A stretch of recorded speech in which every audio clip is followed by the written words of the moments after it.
स्वामी ग्रंथराज समाधि तंत्र में 82 नंबर के श्लोक में समझा रहे हैं। अंतरात्मा परम योगीश्वर अंतस में बैठ करके स्वरूप चिंतन में लवलीन होकर के ऐसा भावना भाते हैं, ऐसा विचार करते हैं। तथी भावना देहात व्यावृत्त आत्मात्मनि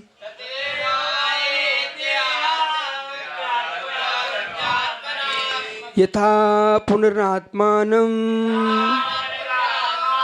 दे स्वप्नेऽपि योजयेत्।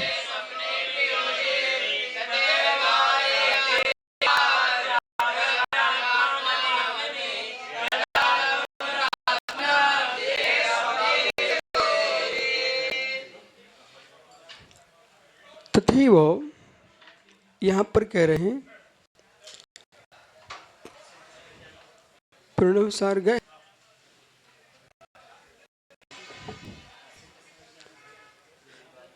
तथैव देहात् व्यावृत्य आत्मात्मनि, अंतरात्मा को भावना बना चाहिए, विचार करना चाहिए देहात शरीर से। आत्मानम आत्मा को व्यावृत्य। बालक बैठो, शांति शांति से बैठ जाओ।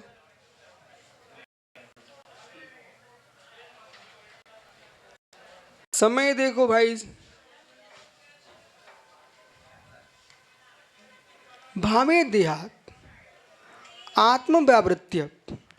ये व्यावृत्य जो शब्द है अत्यंत गंभीर है। संपूर्ण अष्ट सहसी व्यावृत्त पर चल रही है। अन्योन्या भाव इतरेतरा भाव अन्यापोह स्वावांतर स्वभाव व्यावृत्य अन्यापोह। स्वभाव से स्वावांतर की जो व्यावृत्ति है वो अन्यापोह है। तो आपको व्यावृत्ति पर ध्यान देना चाहिए। आत्मा और शरीर, आत्मा और शरीर कनकेत बैठ जाओ वहीं पर, वो रख लो।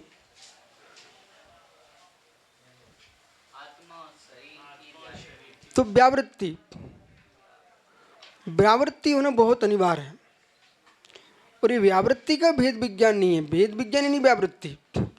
जिसको व्यावृत्ति पर ध्यान नहीं है, भेद विज्ञान का अभाव है, लाना मत वीर को। अरे आप बहुत डिस्टर्ब करते हैं, बीच क्लास डिस्टर्ब करते रहते हैं। कल इससे आपको पहले से लगा लेना, ठीक है बेटा।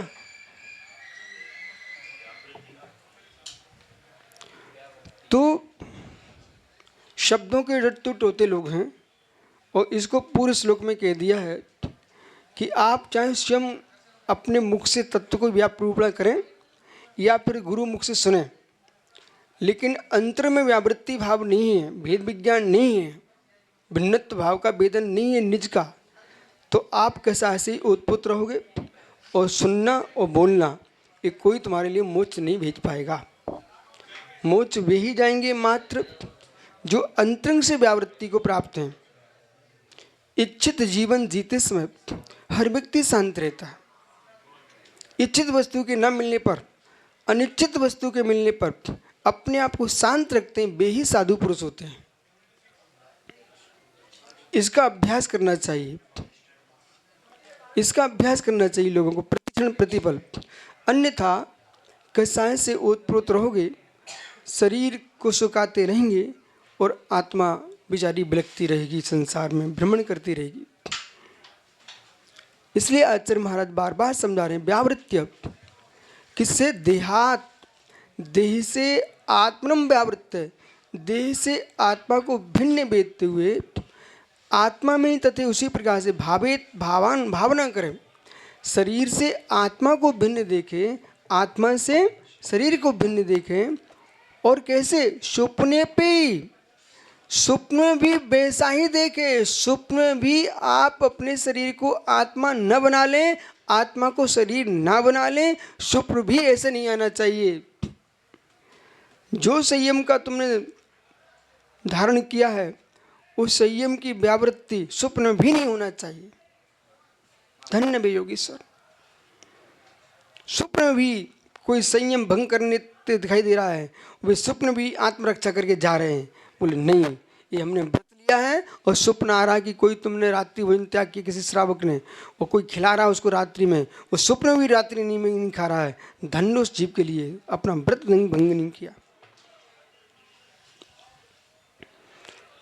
शरीर को उपलब्ध होने पर भी आत्मन न योजित, मतलब स्वप्न में भी शरीर को मिलने पर भी उसको आत्मभूत नहीं मानता है, ऐसा भवभुजी अंतरात्मा निश्चित ही मोक्ष मार्ग को प्राप्त है और मोक्ष को प्राप्त करेगा, ऐसा समझना। शेष सांगे विचार करें। भोगो परिमाणम